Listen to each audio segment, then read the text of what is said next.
because I've had discussions with her about her data, which is terrific. And as I take it, some of you are PhD students and some of you are early emerging researchers. And so basically who I am is I'm an associate professor at the School of Education at the University of Cape Town. So I'm on the tip of Africa. It's 8 a.m. in the morning.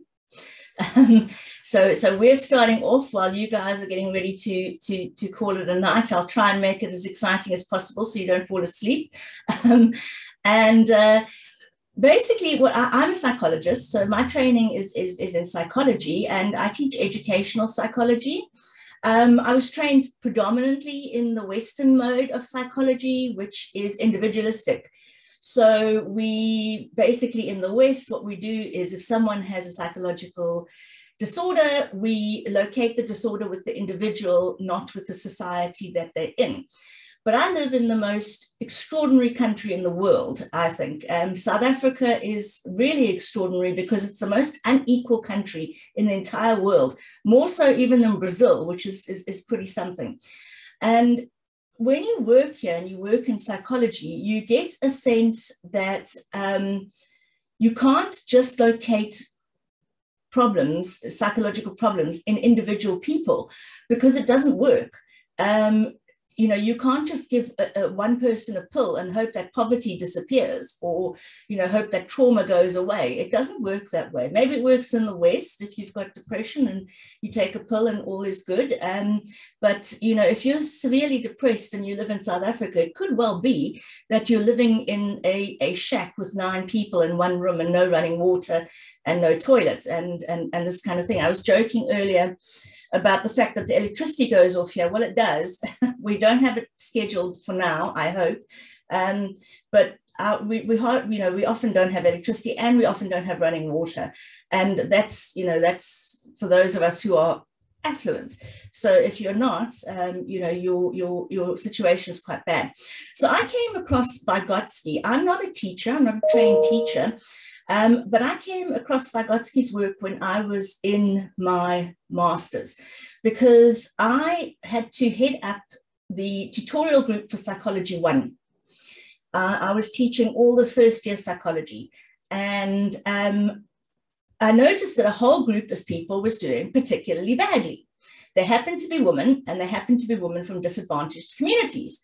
So I went to my supervisor and I said, isn't this bizarre? All these people are individually stupid. And she said, do you think that's possible that they're individually all stupid? So I said, well, I don't know, but I can't explain this. They're all failing. And she said, okay, have a read of this. And she gave me Mind and Society, and I read it. And, you know, sometimes you read a book and it just changes the way you view the world. And I was very much into Western psychology and pathologizing everybody left, right, and center, you know, pathologizing my family, whoever. And I read this book and I thought, wow, what happens if their psychological issues are because of the social situation that they're in? Instead of them being individually deficit, what happens if it's something about the sociocultural context that has led them to look as if they are in deficit? So that's what brought me to Vygotsky. So today, what I'm going to be talking about is a bit about Vygotsky and pedagogy. Teaching and learning is my field of specialization. I'm fascinated, as Sujiang will have realized by now, I'm fascinated by how people develop, how children develop from infants into us, and the processes they go through in order to learn and develop. So let me, without further ado, share my screen. Hold on a second. Share screen. There we go. Am I sharing? Let me just... Can everybody see that? Am I sharing my screen? Thanks, Suzanne. Okay, so what I'm going to talk to you a bit about today is why Vygotsky is interesting for the 21st century. I mean, he died in the early part of the 20th century. Why is he useful in the 21st century? Well, I'm going to show you what I think. from a pedagogical standpoint, okay? So we're in the fourth industrial revolution. Everyone's heard about this, you know, changes in how the world operates. We've got climate change. I know in Australia that you guys are feeling the heat the way we are. It's never been so hot in Cape Town. Let me tell you, 42 degrees in the shade. And, you know, we're supposed to be a Mediterranean cool climate.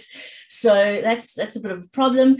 And so with the advent of the fourth industrial revolution, everyone is saying we need new pedagogy. We need to train children to think in different ways. They're not thinking properly in school. We're not training them to solve problems. Okay.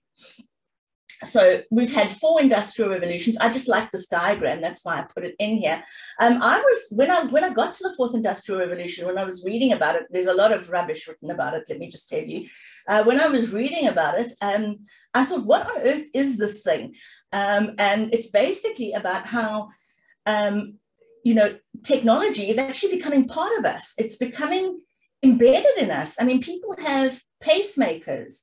They have, you know, stuff inside of them that keeps them alive, that is a foreign body, you know. So the fourth industrial revolution is fairly interesting. And of course, we've had these other industrial revolutions.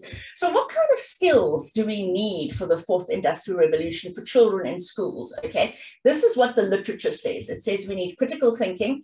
Now, no one can really define what that is. It's hilarious. You should read some of these things on critical thinking. People say critical thinking is critical thinking. Okay, yeah. Communication, collaboration, creativity, and computational thinking. Now, these specifically computational thinking, well, that must be with a computer. So we must need technology in the fourth industrial revolution. No, not necessarily. Computational thinking basically refers to the ability to think scientifically. Now, I know that John is a scientist, and pretty much what you do in STEM is computational thinking. You reason, you problem solve, and you don't need a computer to do that, okay? So when people start saying, in my country, it was hilarious. I think it was about 15 years ago, I was approached by the government. They were going to put computers into a lot of disadvantaged schools. Now, when I speak about disadvantaged schools, I want you to know that some schools are held under trees. Okay, there isn't actually infrastructure. There aren't chairs, desks, blackboards. And the government said, oh, computers are the way to teach maths and science, and we are putting these into schools. They didn't do any needs analysis. They didn't go and look at the schools. They put these computers into schools, and they said to me, off you go and see how it works. And I was like, okay, what could go wrong? Well, quite a lot went wrong. The first time I drove on the Overberg, which is like Australia. We have these huge distances, okay? So I drove a few hours into the rural area and to the school that I had been told to go to. And I got to the address, and there was no school. Nothing. No children, nothing. And I thought, oh, okay, this is interesting. So they'd sent a whole bunch of computers to a school that didn't exist. So somebody got computers and sold them, I think, to make money. So the need for computational thinking doesn't require technology, okay? Yes, if you can use technology effectively, it's useful. But do we really need a new pedagogy? Okay, pedagogy, for those of you who are not familiar with it, is just the science of teaching and learning. Some people call it the art of teaching and learning, but it's just basically teaching and learning. Okay, so I want to give you an example from my data. Okay, so we start here. This is a lesson about fractions, and this is grade 6. And the teacher says, now this is what we call a fraction. She's pointing at the blackboard, and there's a half written on the blackboard, and the pupils say fraction. Teacher says fraction, fraction, fraction, fraction. Right, this at the top of the fraction. Right, then if you go down, you see this part. What do we call it? We call it denominator. Denominator, denominator, denominator. Okay, this is not an unusual occurrence in the schools that I work in. I work predominantly in disadvantaged schools. And this kind of rote sing-song interaction, what we call a chorusing, is not unfamiliar and it's not unusual. Here's a different one, though. Let's have a look at this one. This teacher says, are there any questions? Now, he stops what he's doing, also disadvantaged school, also 3 hours outside Cape Town in the middle of nowhere, where they grow grapes and apples. And I'm convincing John to come out to South Africa. I must tell you, John, we have the best wine in the world here. It's a good reason to come. And so I'm there and he says, question. And Wayne says, can you explain the denominator again, sir? And he says, right, let's explain further. And he gets an apple from a bag. Now, this is the apple growing district, okay? There's a wine growing district and apple growing district. They're next to each other. And this teacher gets apples from the farmers that can't be sold, and he feeds them to the children because there's food insecurity. But he takes the apple and he shows them the concrete apple, and then he cuts it. Now, these are grade 6 children, eh? And he says, first of all, this is a hole, and he shows them a hole. And then he cuts it, and he said, I cut them exactly into 2 parts. And he holds up the 2 parts, and he says, how many parts? And they say 2. And he says, now my denominator tells me how many parts I've divided my whole into. In this case, it's 2. So in this case, my denominator is 2. So the question here is, what is different between this and this? Well, this is very rote learning. It's very sing-song, and it's very useful for laying down memory tracts, okay? It's very useful for learning words. It's very useful for learning your times table. Rote learning is not a problem, depending on what you are using it for, okay? This is a different kettle of fish. Look here, the teacher says, my denominator tells me how many parts I've divided my whole into. He's actually elaborating what Vygotsky would call a scientific concept. We are going to get there, but let's just, if we call it a mathematical concept for now, he's actually telling you what the concept is rather than just naming it. Denominator, denominator, denominator. Doesn't tell me what the function of that is if I just name it. But if I tell you the function, then I'm developing my concepts. Okay. So I suppose my question to you then, if anybody would like to answer, is how do you think children develop? What are the important things? And you can just put up your hand if anybody wants to. I mean, this is a very open space. I don't want anyone to feel that there's judgment here. No one is right, no one is wrong. We're all here to learn. So what is your theory of learning? How do people learn? I mean, how do you learn? What helps you to learn?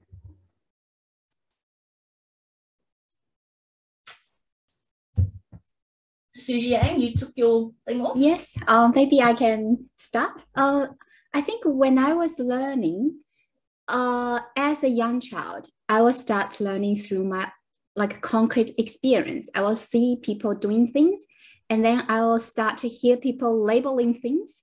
And then I will start to associate the concept, like abstract concept. For example, if my dad was saying half of something, you can get half of the apple. And then I will be observing, this is half. And then I will start to associate the abstract concept with the concrete things I learn. So I think because I'm studying young children's cognitive development, conceptual development. So I think for Vygotsky, it's about the concept between the everyday concept and scientific concept. Excellent. Suzy Yang, I'm not even going to go further and ask other people because that's exactly the answer I was looking for, okay? Yes, how do we learn? Certainly, surely, we start at the concrete, okay? So for example, this thing behind me here is a wall, okay? If I hit on the wall, okay, I know I can't go through it, okay? I can't pass through the wall. It's solid. That's interesting information. Is that the kind of information we need in schools or in the academy? Is that what the kind of information we use in the university? No. Empirical knowledge telling me that this is solid and I can't go through it isn't enough for me to develop cognitively. Because what if I told you that I could go through that wall? Those particles are going really fast. They're banging against each other really, really, really, really quickly. If I slow them down, hypothetically, I can walk through the wall. I'm trying to figure out a way to do that in a lecture one day. Then I will be famous, walking through walls. So we need the abstraction and the everyday. The empirical knowledge that we learn needs to be linked to the abstraction. Empirical knowledge alone is not good enough. I'll give you an example. I have a daughter who's 11, whose first day of school today in grade 6. So that's why I was running a little bit madly to get her to school. When she was little, I took her to the aquarium and we saw sharks. We have sharks in our aquarium. It's very, very exciting. And when we went out of the aquarium, which is on the beachfront, we saw dolphins in the sea, swimming in the sea. Okay, we've got wonderful wildlife here, but no tigers and lions inside our houses. And she looked at me and she said, "Look, Mom, fish like we just saw." And I thought, but a shark and a dolphin are not the same. One is a mammal. Okay, I mean, a dolphin is more related to a cow than it is to a shark. I told her this and she thought I was bizarre.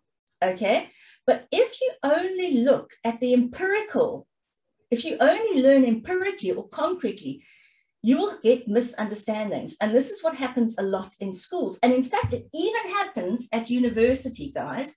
I have students at university who have misunderstandings based on their everyday experiences. I'll give you one. I teach educational psychology, okay? One of the things that I teach teachers, one of the things that they are mad about is attention deficit and hyperactivity disorder, okay? Because they have it every year in their class. They'll have someone who has ADHD. And I asked once, why do you think people, where do you think it comes from? What's the etiology? Why do you think people get ADHD? And without blinking, someone in the back of the class said, "Oh, it's because they eat too much sugar." Sounds right, eh? If you feed kids sugar, surely they go mad. What if I told you that sugar actually has no impact on attention deficit and hyperactivity disorders? No research supporting that. What if I told you that? What if I told you that giving sugar to your child will not give them a sugar rush? No research to support that. But it's common sense knowledge, isn't it? And that's a misunderstanding. Okay, ADHD is, we're not sure exactly what causes it, but we know that it's something to do with acetylcholine in the brain. Okay, it's got nothing to do with sugar, and it's most likely genetically heritable. So you most likely get it from your parents, not from sugar. So even in the academy, even at university, we sometimes revert to our common sense everyday knowledge. Right, so let's talk a bit about Vygotsky. I've looked at what some of you are studying, and I see that some of you are very interested in Vygotsky and some of you are going the more chat route. So let me just give you two comments here. I will be dealing with cultural historical theory, CHT, okay? Cultural historical activity theory is what Iro dealt with, I think, yesterday. Okay, chat and CHT are separate. They are interlinked because chat comes from CHT, but they are separate. Okay, Vygotsky is CHT, cultural historical theory. In the West, sometimes called sociocultural theory. Okay, and a lot of the origins of Vygotsky's work lie in his desire to have a Marxist psychology. And Marx says it's not the consciousness of men that determines their being. On the contrary, their social being determines their consciousness. This is absolutely contrary to any Cartesian logic. It's absolutely contrary to any Western notion.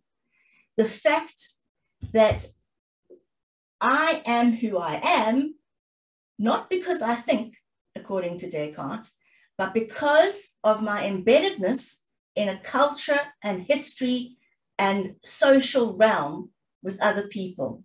And this is what Vygotsky takes as the basis of his psychology, okay? He works with the works of Marx and Engels, and also he uses dialectical logic, which is from Hegel. So you have thesis, antithesis, and synthesis. So he's interested in the contradictions that lead to development. Okay. This diagram is not a Vygotskian diagram. Let me just say quite clearly, some people think Vygotsky did come up with this diagram. No, this is a representation that I think Mike Cole initially did. But basically for Vygotsky, the subject, okay, so the person, me, I never approach the world as it is. It's always mediated. All higher cognitive functions, okay, all those things that make me human are mediated. Now, we don't talk about this notion of mediation because it is poorly understood, even by people who are published in the field. What I mean now by it is that anything that makes me uniquely human, the meaning of it comes from my social realm, and it has to be taught to me through mediation. So lower functions are things that I'm born with, okay? So if we think about the brain, the lower functions that I have, eidetic memory, instinctive behavior, the instinct to suckle the minute you're born, these are lower functions. Higher cognitive functions are unique to humanity, and they need to be taught. Okay, so you may have eidetic memory that you're born with, that squirrels have as well, as a matter of interest. But in order to develop logical memory, this has to be taught to you, okay? Higher cognitive functions today would be called executive functions. And executive functions are here in your brain, dorsolateral prefrontal cortex. This is where your executive functions sit. And they are those things that help you to reason. They help you to inhibit your behavior. They control your impulses. Okay. So executive functioning, you'll find it in many of the neuroscience and neuropsychology books where they refer to executive functioning. This is Vygotsky's higher cognitive functioning. It's not formally used, this term executive function, not formally used by Vygotsky and Luria, but it is, if they had lived, let's say, this is what probably they would have referred to. I just wanted to give you an example of a brain here so that you could see. Ideal, obviously, with children and adolescents. Adolescents, the teen brain, are probably the most frightening creatures on the planet. Those of you who have children who have gone through adolescence, God bless you. If you survived, if you're still trying to survive, it will get better. But as you can see, the reason why teenagers are so difficult, this is your dorsolateral prefrontal cortex here. And these are not developed in teenagers. So they're not able to inhibit their behaviors. So when you say to a teenager, I mean, I love telling my students this, when you say to a teenager, don't do drugs, that's not going to work. They are in the minute. When it's offered to them, they take it, okay? They don't think about consequences to their behavior. They can't, because their dorsolateral prefrontal cortex isn't developed yet. By the time they're in their 20s, it's about to get developed, okay? So I'm here, my daughter's 11, and I'm terrified because it's going into the teen brain. All right. So Vygotsky has this general genetic law, and if you can understand this, you can actually understand all of his theory.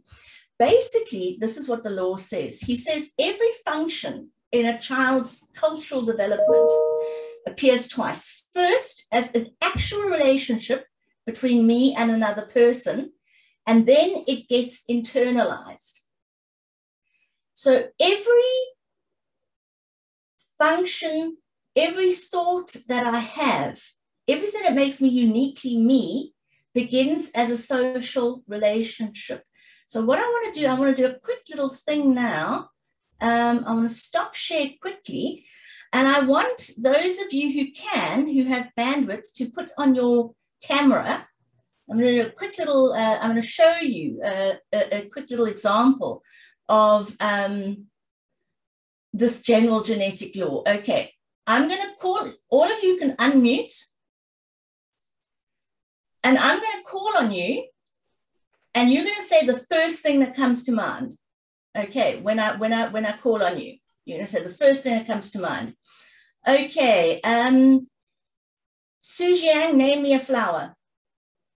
Core values. A rose. Oh, name my flower. Oh, okay. Rose. Don't think. Okay, Sharon, flower. Quick, don't think. Dadan, a flower. Quick, don't think. Jasmine. Okay, now, Catherine, quick, a flower. Rose. Okay, right, you can mute now. So here's the thing. You all knew what I was meaning, the scientific concept of flower, didn't you? You all knew stem, stamen, petals. You knew that. That's the scientific concept. You probably even know what photosynthesis is, okay? So you all knew the scientific concept. But do you notice your idiosyncratic, your owning of that concept was different? For Dadan, it was jasmine. You know, Dadan, no one's ever said jasmine before. That's fascinating, because that actually tells me quite a bit about you, but I'm not going to analyze you. But it's fascinating. Now, Su Jiang and Catherine both said rose. Very unusual for women to say rose, and I'll tell you why. It's a social most men say rose, and then when you ask them what color rose, they say red.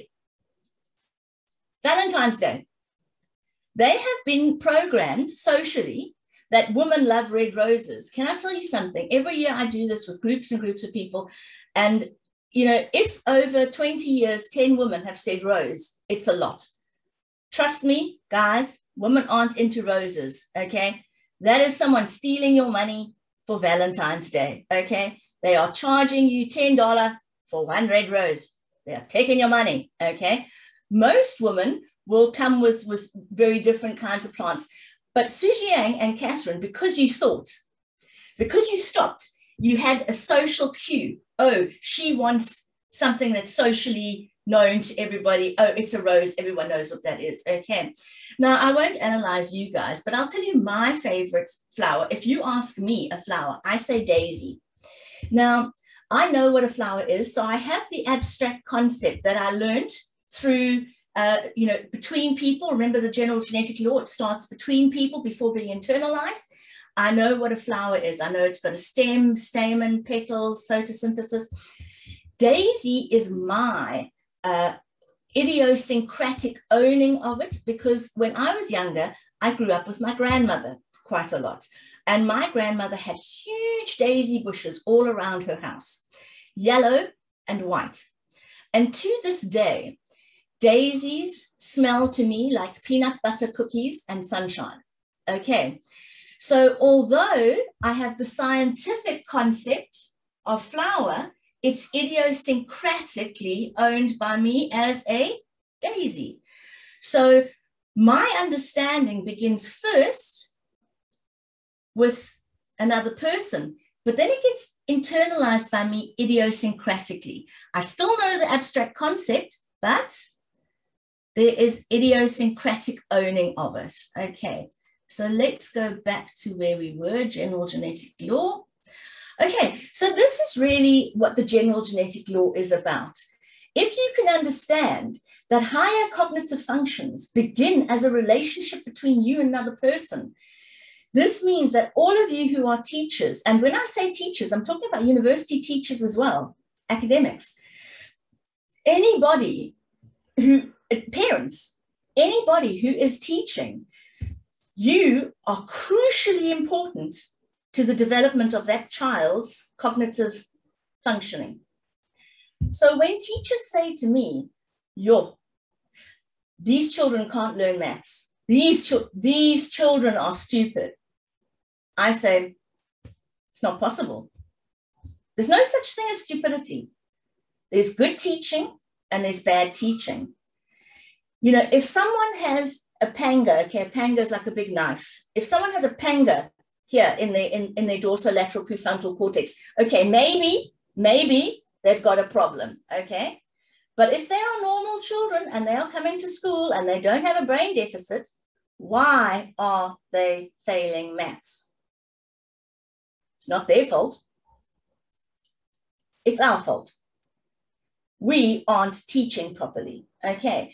I say to my students, mathematics, we do very, very badly in maths and science here in this country. We do the worst in the whole world. I think we do worse than the Sudan, and it's a failed country, okay? I don't know why we do so badly, but we do really, really badly in maths. And my students, my pre-service teachers tell me, no, you need a maths brain. And I'm like, now where's your maths brain? Is it like here on your thumb? Because there is only one brain here. There's not a separate maths brain that lives out there. And the content that is taught in school, people, is not magical. Moses didn't go up the mountain and come down with the 10 commandments and mathematics, okay? This stuff is not mystical knowledge. So if it's not mystical, why are children failing? It's us. We're not teaching properly. It's not them. They're not stupid. And trust me, I would love to call some of my students stupid. Honestly, especially the ones who think sugar causes ADHD, I'd love to tell them they're stupid, but they're not. If they fail my course, it's me, not them. I mean, obviously they have to work. I mean, if they don't pitch up for lectures, then it's all their business. Okay. Now, where does this learning, when I talked about the general genetic law, where does it happen? What is the space in which learning happens? Well, it's a unique social space. Now, this is a very popular concept of Vygotsky's called the zone of proximal development. Everybody and their auntie thinks they know what this is, okay? And everybody wants to use this concept because they think they know what they're talking about. The zone of proximal development is the difference between what I can do on my own and what I can do with assistance from a culturally more adept peer. Usually a teacher, could be a parent, okay? When I use the word culturally more experienced, I mean that person knows the meaning of what they are teaching better than I do. I mentioned that John is a STEM expert. I am not. So when I'm in conversation with John, my zone of proximal development is large. It opens up because I can benefit a lot from him assisting me. When it comes to educational psychology, my zone is quite small because I've been working for a long time in this field, and I don't benefit that much from people giving me help, okay? But in relation to STEM and science, I can benefit a lot from the help of an expert like John, okay? That's what the zone of proximal development is. In this zone, you create the meaning together with your students. You create the meaning of what the abstraction is. Now, when I say you create the meaning, please don't get all excited and think that, this is a slippery slope, anything goes. No. The meaning, let's go back to the flower example. We both know what the abstraction of the flower is, but the meaning could be for me, Daisy, and for the sense could be for me, Daisy, and for Sujiang and Catherine, a rose. Okay, so it's not anything goes. And this is the zone of proximal development. Now, here's the interesting thing. Many people treat the zone of proximal development as a scaffolding thing where you on any specific task, you can open up a zone of proximal development. This is not, in fact, so. So let's talk about teaching in the ZPD. Good morning, colleagues. This is our final lecture of the series. Oh, sorry. That's, hold on. you know what I did? I forgot to take, I've put a slide on there that's got, okay, let me just sort this out quickly, people. I want to show you a video about mediation, but I'm going to have to just, okay, I'm going to have to share this screen. Hold on.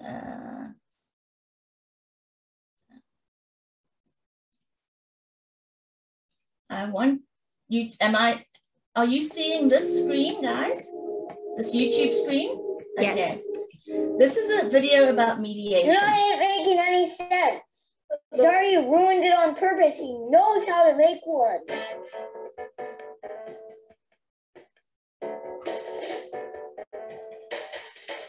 What's up, the internet? You know what? I'm hungry. I could really go for a peanut butter and jelly sandwich. Do you guys think you can write down some instructions and teach me how to make a peanut butter and jelly sandwich? Yeah. Then do it. I knew we were going to do this. I heard Dad talking to Mom. Choke yourself on my hand. Sometimes they do what you tell them.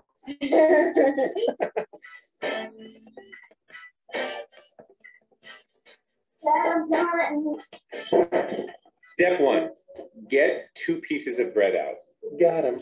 Get a butter knife and get some PB. Take 1 piece of bread, spread it around with the butter knife. No, Dad, with the peanut butter. I'm just doing what it says. It says take 1 piece of bread, spread it around with the butter knife. Hold on. Get some jelly, rub it on the other half of the bread. No, Dad, open the jelly. Well, it doesn't say to do that. Put the breads together on top of each other. Take a big bite. This doesn't taste like a peanut butter jelly sandwich. Failed. Yeah. Oh, yeah. Sorry, I had to make it extremely specific. Oh, good. I'm starving. Take 2 pieces of white bread out of the bag. Take the lid off the jar of peanut butter. Get a butter knife and stick it inside of the peanut butter jar. With the knife, scoop a bit of peanut butter out. A bit, that means like a lot. A bit means a lot? In my world. Spread your scoop of peanut butter onto 1 of your pieces of bread with a knife. All right. There we go. You're doing better than before, though. Open the jelly jar. Squeeze it onto the other piece of bread. No. Done.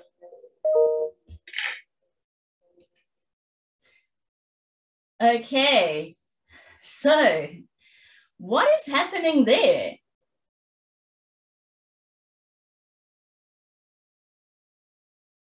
What is going wrong? Well, there's an example of how mediation can fail monumentally, okay? When you mediate in a classroom or when you are mediating in the zone of proximal development, you have to externalize what is in your head for the person you are teaching. Now, this sounds quite easy. It's not, okay? Because often we don't know how we know what we know, okay? So how many of you who are academics, when you set an essay for them, how many of you tell them how to do the essay? And I don't mean introduction, body, reference. I mean, how many of you tell them the cognitive skills required to write an essay? Do you know what they are? Do you ever reflect what cognitive skills do I use to write a paper? Journal article. What cognitive skills? Because I'm using cognitive skills. Define, describe, illustrate, link. Those are the cognitive skills that you use when you write an essay, a paper, a PhD, a journal article. Those are the skills. If you use those skills, you can't fail. You can't fail. If you define, describe, illustrate, and link, can't fail. What you get above that is the content that you've added. But how many of you tell your students that? Not many of us. Okay. So what I'm going to do, guys, because I've got a task for you after this. I'm going to say let's have a 5-minute comfort break. So I make it 8:44 on my side. So 8:50. So that's 5:50. How does that sound? Yeah. Just to get our heads a little bit clear. And I will see you back, and then we'll do a task. We'll do an activity, and we'll see how that works. Now think about the mediation. Think about your thinking. See you now.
Okay, I have coffee.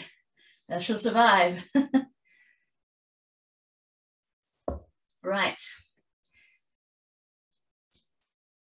I'm going to start now. What I'm going to do is I'm going to show you something. I don't want you to pick up a pen or anything, but I want you to make sure that you've got a pen and a piece of paper next to you. So scrap piece of paper, pen, pencil.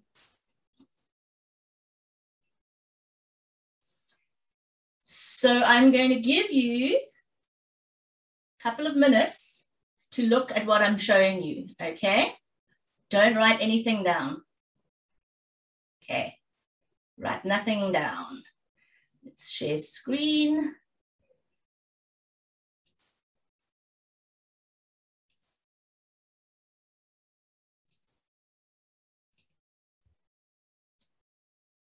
Right, you've got 2 minutes, just look. Don't write, just look.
I want you to reproduce that diagram now on the piece of paper you have in front of you. Reproduce that diagram.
Okay, and stop. Now, I will show you the diagram again, and you look at your diagram and laugh wildly or tell me how clever you are. All right.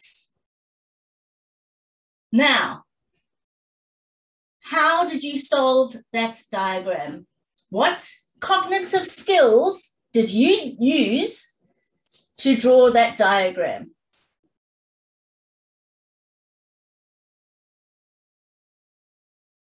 What did you do to help you draw that diagram?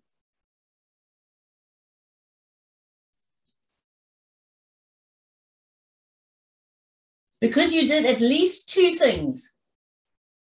See how hard it is. You don't even know what you did. And yet you are teaching. Yeah? Yeah, Tara? Yeah, Tara? I said, first thing is we observed. and then kind of made association, I think, kind of, you know, I thought it was like a pencil, and that's what helped me to remember. Yeah. Right. Okay, so now we've got 2 cognitive skills that Tara used. Anybody else? Well, what I did was actually put it into a number of, oh no, it's not going to show up because I've got the background. Thought of the number of shapes. So it was a rectangles divided into 4 rectangles, which are the same. It had 2 triangles attached on the right-hand side and above. There were 2 crosses to the left and to the below in a similar sort of thing, but one was attached to the center, one was attached high up. There was one of the sectors of the main rectangle had a number of parallel lines. There was a another rectangle situated below left-hand side. That's when I let down. So there's a number of things I missed, which were quite interesting. On the lower right-hand internal rectangle, I failed to have the cross with the little crosses across it. I failed to have the internal rectangle on the left-hand side, which had a double cross across it, and I failed to have one of the crosses. Oh, also the little John, thing. Did you have the circle? Did you have the circle with the dots? Circle with the dot was there because that was kind of sufficiently different. But what I missed was the little diamond hanging off the nose of the triangle to the right-hand side, and the internal structure of that right-hand triangle also I missed because I was looking at the overall structures. So I was looking at big things, and a lot of the internal stuff I missed. Oh, all right. John said a lot of things, Judy. Too, but I also looked at some specific things inside. So I had the circle with the dots, and I had the five slashes below that, and the 4 in the other corner. I thought it looked like a flag or an animal, and so I sort of thought about those kinds of things. But where I missed was I had one of the slashes down the bottom going the wrong way, and I had the tail thing, which I thought was a tail. Okay, now I'm going to have some sort of wild guesses here. I know what John does, but if I didn't know what John did, I would know categorically that John was in science and mathematics. Why would I know that? Did you hear the words he used? Triangle, rectangle, cross, circle. Those are concepts, people. Those are concepts that have to be taught. Those are abstractions. They don't exist in the world. They have no meaning in the world. But in John's world, those are central. Now, Judy, I'm going to guess that you like in the humanities, maybe language, somewhere there. I used to be a science teacher. Did you? That's unusual because you... I'm very into art. I'm also... You're into art, yes. Because the way you said, your way of remembering was to say it looked like a house. What did you say? Animal. A flag. Animal. An animal. And a flag. And so Judy is, and you can see there's an art teacher, art element here, and then there's a science element. Now there's one thing also that John used, but he didn't say it out loud. But by listing all the things he was doing, you could tell he was counting. Number. He used number and shape. These are 2 concepts, people, that are in his mind that he uses all the time. I'm not a scientist. I'm more like Judy. When I look at that diagram, I represent that circle. That's a face. Looks like a face to me. It looks like a house, okay, with all these different lines, okay? So how do you solve problems? You use these abstractions, these scientific concepts that you have been taught. Now, memory. Tara says here, I use memory, trying hard to remember. You know what, Tara? Your memory can only hold 7 things. That's it. Your short-term memory can only hold 7 things. No matter how hard you try, that's what it's going to do, okay? So we do other things. We use other things to help our memory. John used shapes because he can only hold, like you, he can only hold 7 things. But he held so much more. Why? Because he used cognitive structures, shape and number. Judy used the cognitive structures of association. Okay. So when we solve problems, when we get our students to solve problems, we need to externalize our thinking. And what is in our thinking? We are all academics, all of us. You may be at the beginning of your journey, you may be at the end of your journey. We're all academics. And what colors our mind is abstraction. So let me go back here and show you.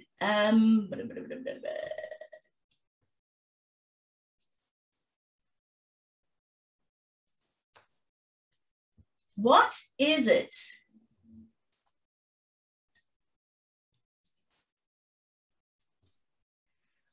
What is it that is mediated to us throughout development? We talk about mediation. We saw that funny clip of the peanut butter and jelly and how, badly it went wrong.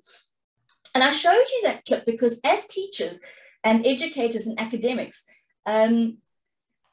we don't externalize enough for our students when we mediate to them. Okay, I'm not telling you to give them the right answer. I'm telling you to elaborate the cognitive structures required to solve the problem. In John's case, it was number and shape. In Judy's case, it was associations, okay? What is it that is mediated through development? Well, Vygotsky refers to two different kinds of concepts, an everyday concept and a scientific concept. Now, a scientific concept needs to be taught. Everyday concepts you can learn through interaction, okay? This is water, I know what it is, I taste it. Actually, it's vodka to get me through. So I can, through everyday associations, I know what this is. My everyday concept is an empirical concept. Scientific concepts need to be taught. Shape, number, these are not things you're born with. You're born with the ability to sabotage, but not with the ability to know number or number concept. Okay, so scientific concepts are imposed.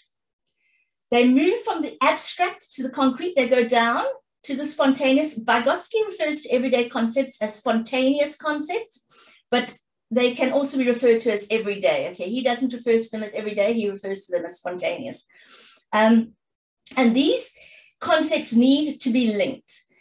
The everyday concept, the spontaneous concept, gives sense to the meaning of the abstraction, okay?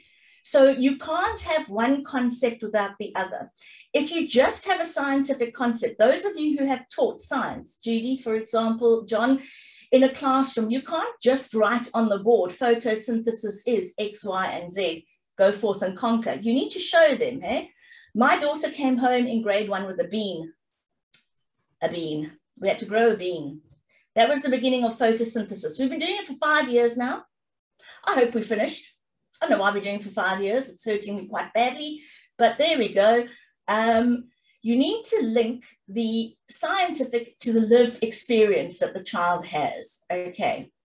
So scientific is abstract, spontaneous is empirical. The scientific concepts develop from the direction of the general and the particular. Development of the scientific concept begins with a verbal definition. A denominator is, okay? But then you need to link it to something that the child actually knows, the everyday concept. Okay, it's just, but how do we do this? I think I'm going to just stop sharing here. And I think we're going to do another task. Let me just see. No, I will keep on here.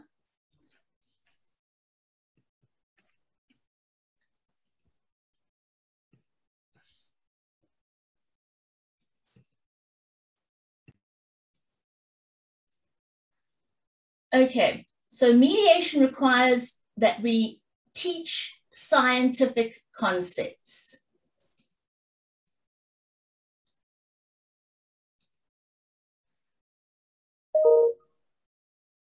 Now, how do you link the scientific and the everyday in a classroom situation? Well, Marianne Hedegaard and Seth Chaiklin, they referred to something called the double move. The double move is, in fact, Marianne's concept, but the notion of radical local pedagogy that they have come up with is both Seth and Marianne's work.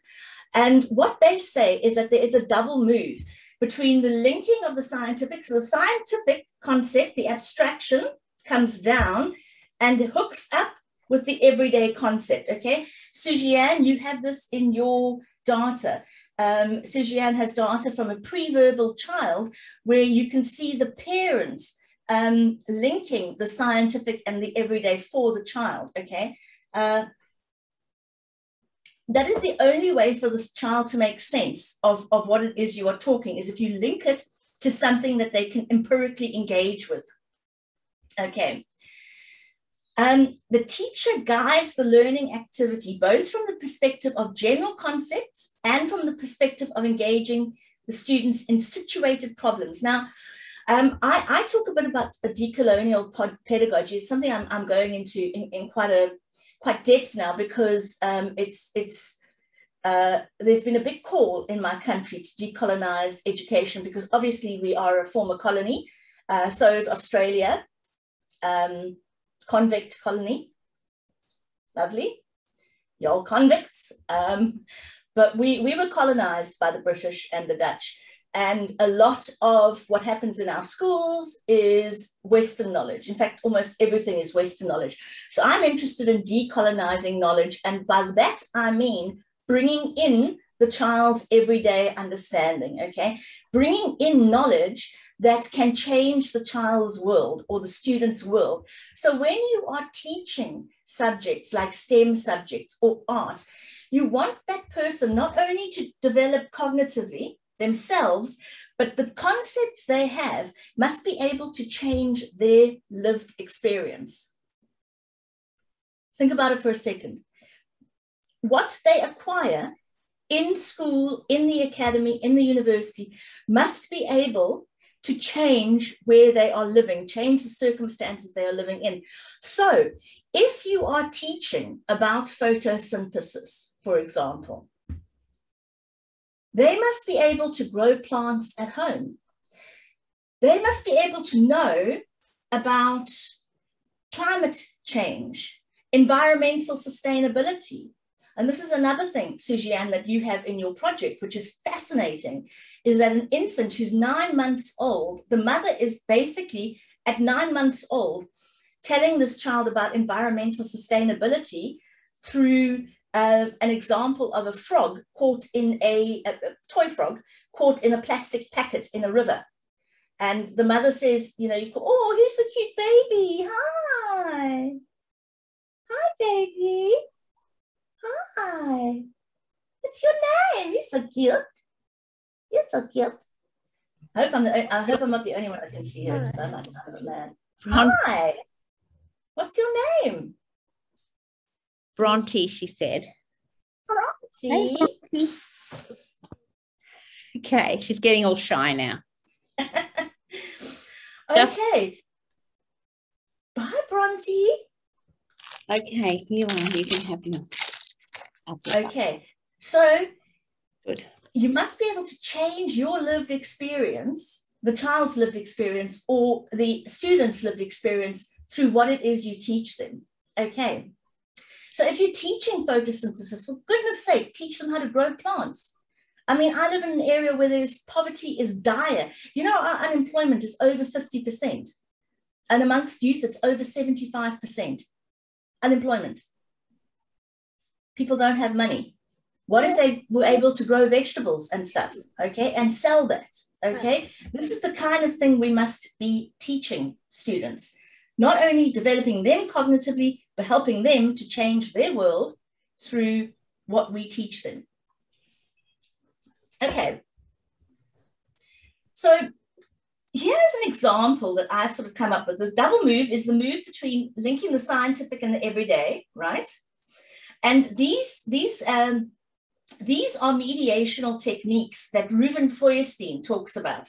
Now, in my paper, you'll see that this is elaborated. I'm not going to go into a lot of detail, but in the paper, you'll see how you can use something like intentionality, mediation of meaning, mediation of transcendence to link the scientific and the everyday in a mediated relationship. Vygotsky never tells you exactly how to mediate. He died before he did that, but he does say that you use questions and this kind of thing to guide the child. Okay, so what I want to do now is I'm going to go to the data that I shared with you, because some of you, so this is the, am I sharing this? No.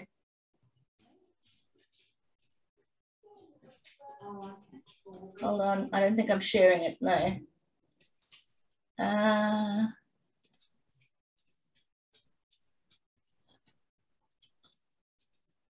Okay, so I sent you a transcript, and it's quite an in-depth transcript. Okay, it's quite a lot. It's quite a long transcript, but to me, it's really a fascinating transcript. Now, when you're dealing with transcriptions, you don't have to be as refined as I am. See, I've got these codes and I code every line.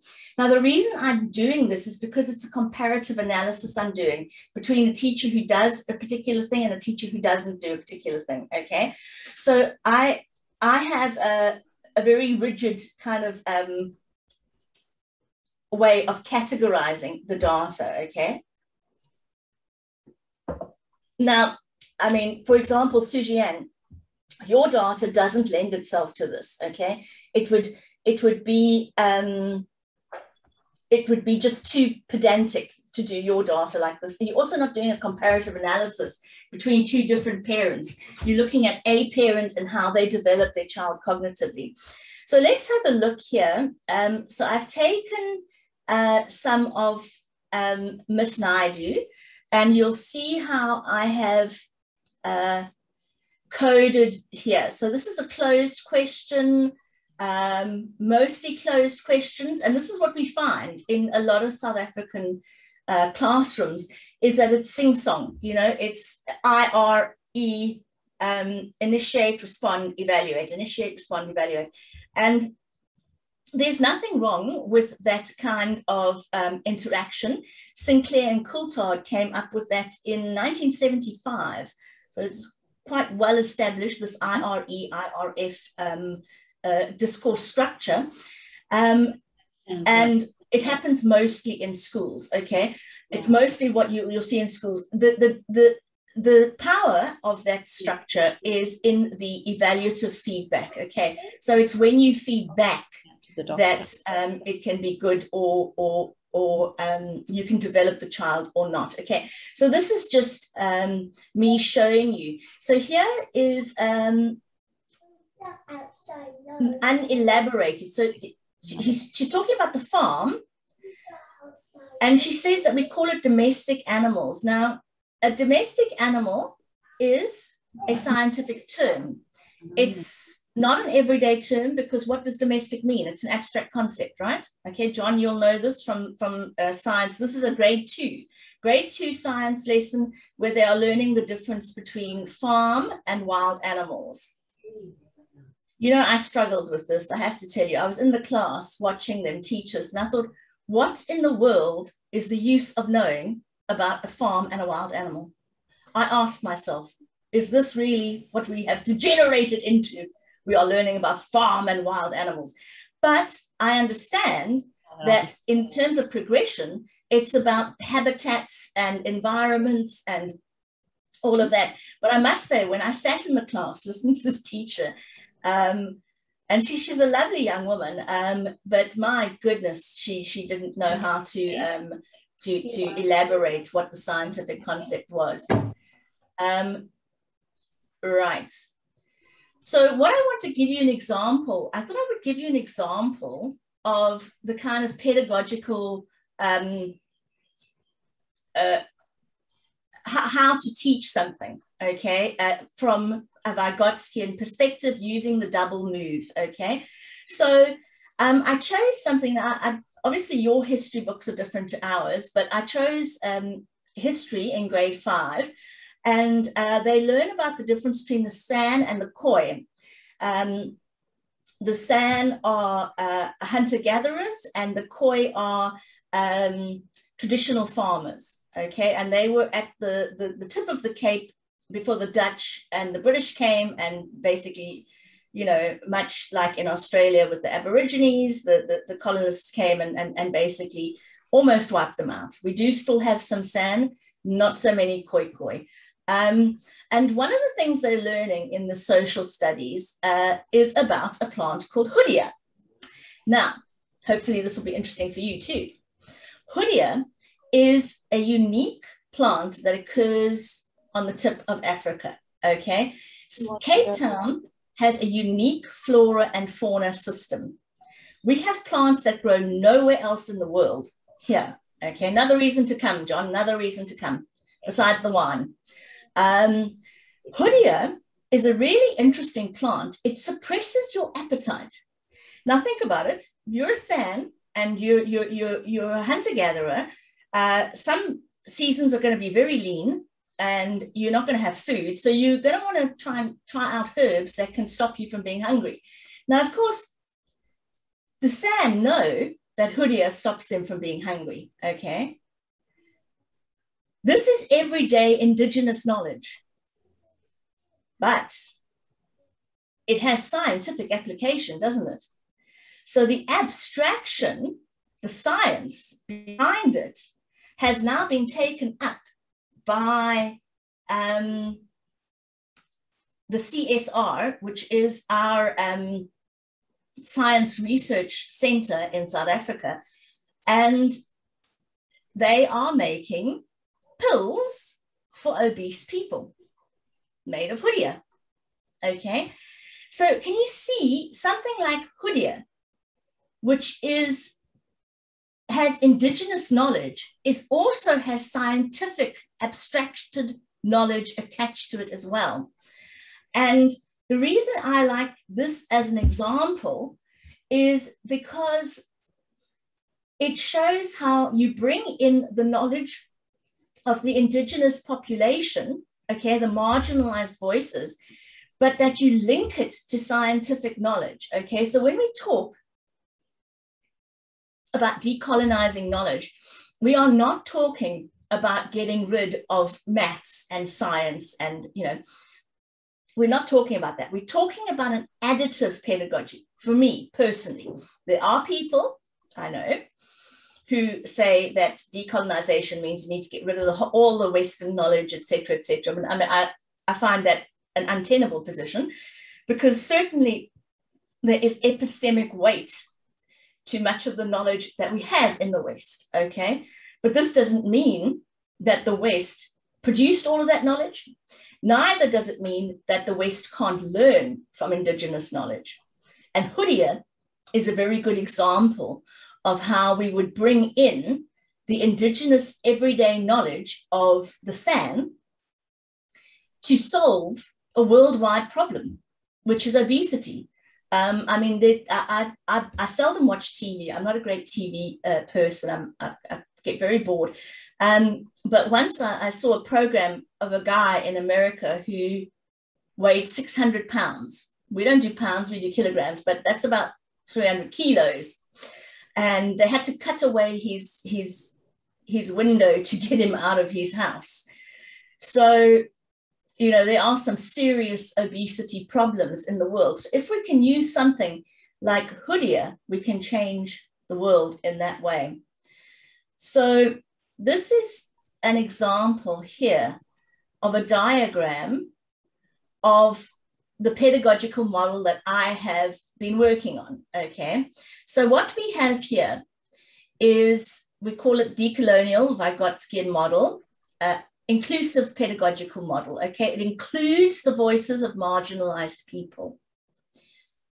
It's informed by the work of Vygotsky, Chaitlin and Hedegaard, Feuerstein, and Frere. Freire speaks about incorporating the voice of the marginalized. Freire's work is very, very similar to Vygotsky's, let me tell you. Freire speaks about hollow verbalism when he talks about pedagogy that doesn't link to the everyday. It's exactly like what Vygotsky talks about, okay? And what you have here is this pedagogy helps for concept acquisition. In this case, the concept we're doing is Hoodia. I've just spoken to you about the Hoodia plant. So it's concept acquisition and cognitive development is happening through this scientific concept being linked to the everyday. And what we have here is the link between the everyday and scientific through mediated learning experiences, which is Feuerstein's work, intentionality, reciprocity, meaning, and transcendence. And what this leads to is a motivation to learn. Intentionality and reciprocity is the hook that you use to get someone interested in what they're learning, okay? So I'll tell you something interesting about Hoodia. It stinks. It really, really smells bad, okay? So when I was doing this lesson, when I said to the teachers, let me try my model on your class, and I took some Hoodia. It smells like rotten fish, okay? The flowers smell like rotten fish, really, really bad. I mean, so maybe that's why it stops your appetite, because it smells so bad. I didn't taste it, but when you take it into a grade 5 class and it smells so bad, they're all like, you know, they're all interested because it grabs their attention. Oh, this is so stinky. Oh, miss, I want to have some. So that's my intention was to grab their attention, and this motivates them to learn. Oh, what is so stinky? I want to know about it. Oh, can I take some home? Oh, my brother smells like that. You know, sorts of lovely things like that. Meaning is where you develop the understanding of what it is. So it's the linking of the scientific and the everyday, and it's here that you do it through dialogical interaction, okay? So it's a dialogue between you and the child. It's not, this is Hoodia, and Hoodia does this. It's like, what kind of plants do you have at home? Does your mom ever cook with herbs? What about your grandma? Does she ever grow herbs, okay? So you find out what they know about herbs and what herbs are for, and then you link it to the knowledge of Hoodia and what that is for. And at the end of the day, they must be able to transcend. This knowledge must transcend the class.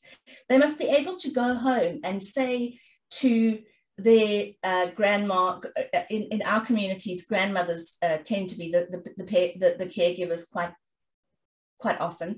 And they can go home and they can say, look, Ma, we can grow this and we can sell it as a diet pill or whatever. Okay, we can make money off the gangsters selling diet pills. And this leads to executive functioning. Okay, so this is the model that I'm sort of toying around with, and I've been given, I've got 2 research grants, and in fact I've asked John if he'll come on board as a STEM expert, and we're going to try and see if we can get this working in schools and what the outcome will be. Right, so let me just, what am I doing here? Stop here. And I think, yeah, I think that is all. That is all I have. Let me share my last slide with you because it's so cute. Share screen. I love this quote. I love Dr. Seuss. Today you are you, that is truer than true. There is no one alive who is youer than you. Okay, so I'm going to open it up for some questions now. We've only got a couple of minutes, 3 minutes, but if there's any questions, people, I'm all ears. Hello, Joanne. Thank you so much for very interesting presentation. I read your article and I really loved it because it's very close to my area of research. I'm researching children's learning and development of sustainability concept. Oh, lovely. School children. I was very surprised that why so many not many people use Vygotsky for researching sustainability in early childhood. And when I read your article, I immediately put it in the folder for discussion part because I'm going to use it as a reference for my discussion. And one thing that I found really interesting is that usually in early childhood education for sustainability, this field, they criticize that children knowledge is not enough and we need to teach them how to change the world. But I think Vygotsky, that's my understanding, please correct me if I'm wrong. For Vygotsky, knowledge and practice is not separate. So if they learn a concept truly, they as you said, they need to put it in practice and change the world. So if the knowledge that other people criticize is just kind of memorization and not really learning and development. So yeah, one thing that I was worried about my research, I'm in the data collection phase early, but I was worried that like people in sustainability area come back to me and say that, look, it's not very useful for people, for children, young children to just learn about concept. But yeah, I'm going to argue that in my discussion that it's not only about memorization, it's also about practice. Yeah, absolutely. It's Nushin, is it? Yes, Nushin. Nushin, you are 100% right. Vygotsky is very clear when he says that if you just obtain the theory, what you're calling the scientific concept, if you just have that without the practice, without the ability to mobilize that, you're not learning. That's nothing. That's not what's happening. So his theory and practice for Vygotsky is this. You can't, and it's the same with Freire. There is no practice without theory, and there is no theory without practice. These things are entailed in each other. And you are quite right. And another thing people will say to you is they will say, yes, but young children can't get abstraction in the way of sustainability. That's rubbish. We know that in terms of neuroscience, younger children are able to learn abstraction much more than we knew before. And in fact, Xu Jiang has a 9-month-old pre-verbal infant who is learning about environmental sustainability. So, you know, and this is what I was saying to Xu Jiang. I mean, this is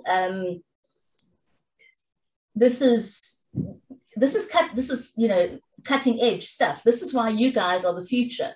You know, I always say to my PhDs, you guys are the future. We're the old fuddy-duddies who don't know anything anymore. You know, you're the ones who are moving forward and pushing the boundaries and showing us what we thought to be true is in fact not necessarily so. I mean, if you'd asked me years ago whether I thought a 7-year-old could learn about or if you had asked me if a 9-month-old could learn about sustainability a few years ago, I would have said, are you mad? But in fact, we are seeing that this is in fact so. So you're absolutely right. And, you know, if you want to share data with me, I am only too happy to see it. As Xu Jiang will tell you, I get quite excited by data. Yeah, I received lots of suggestions, wonderful suggestions from Joanne. I get very, Thanks so much. I have 9 of my own PhD students, and I just keep on getting more and more because I'm fascinated by the move that you guys are making. So you're absolutely right. And if you want to share data with me, you know, I love to look. Yeah, I absolutely love, but the problem is that, as I said, I'm in early stage and I haven't transcribed the data. It was just before the holiday, and I really need holidays, so I stopped transcribing. If I can share it later, that would be great, but I don't have it tomorrow. No, absolutely. I'm always up to hearing what the new movements in the field are. And as I do say, you are the cutting edge, not us. I mean, I remember when I was a PhD student, I used to look at all the professors at Iro Engstrom, Katarina, and say, you know, oh, these people are so smart and whatever. And now that I'm a professor, I'm like, oh, my students are doing so much stuff and I don't know that. Oh my God, I better catch up. I'm getting old, you know. So it really is, you guys really are the future of our field. Thank you. Thank Any you. other questions? Okay, Nishan.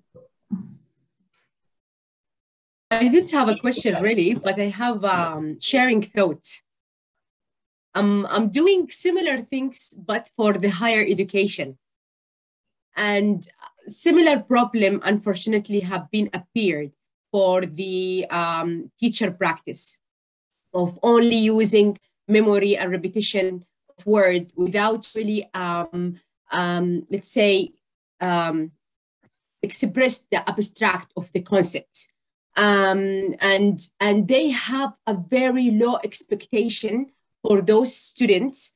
You can't imagine how, like as if they didn't know anything or they didn't have a previous knowledge about this, despite the fact they are in higher education, which is very sad.